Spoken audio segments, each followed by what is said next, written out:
हारना बुरी नहीं बल्कि अच्छी बात है।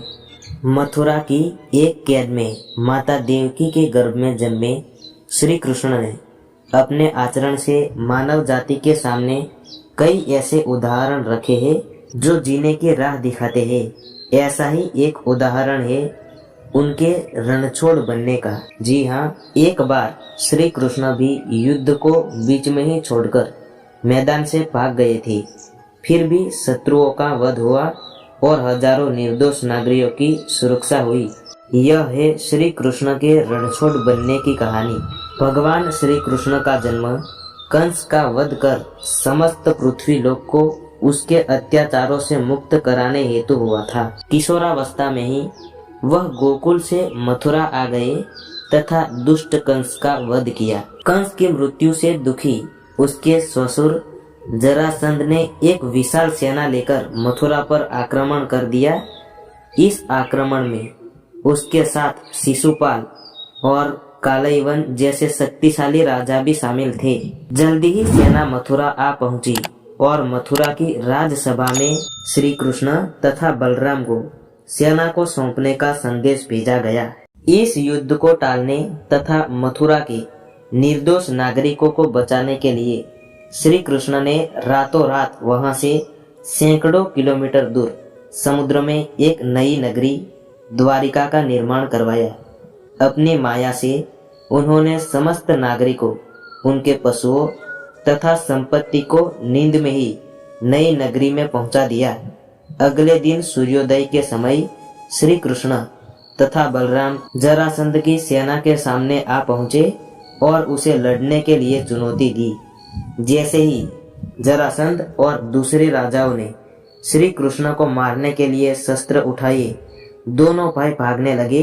उन भाइयों के पीछे जरासंध तथा कालयवन जैसे राजा भी भागने लगे। कुछ ही देर में दोनों भाई बहुत आगे निकल गए और उनके पीछे केवल मात्र कालयवन रह गया। उसे देवताओं ने वरदान दिया था कि उसकी हत्या किसी अस्त्र या शस्त्र से नहीं होगी।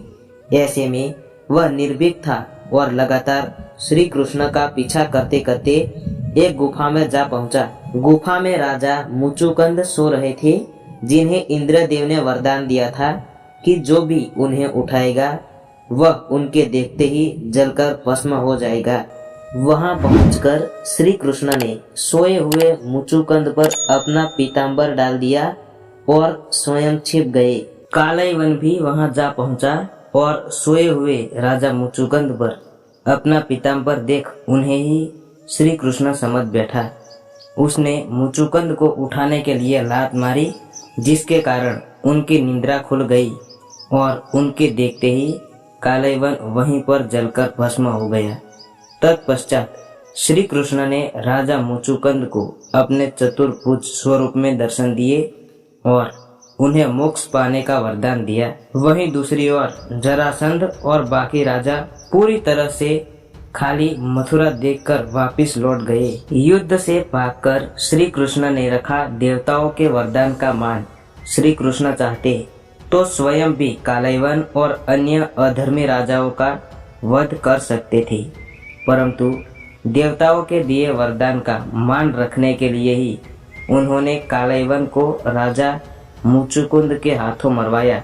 इस कहानी के बाद श्री कृष्ण के नाम के साथ हमेशा के लिए रणछोड़ जोड़ दिया। श्री कृष्ण की इस कहानी से सीख मिलती है कि अनावश्यक ताकत का प्रदर्शन नहीं कर बुद्धि बल से काम लेना चाहिए। इस तरह अपनी शक्ति को खर्च होने से रोक सकते हैं और बड़े से बड़े संकट का भी सामना कर सकते हैं।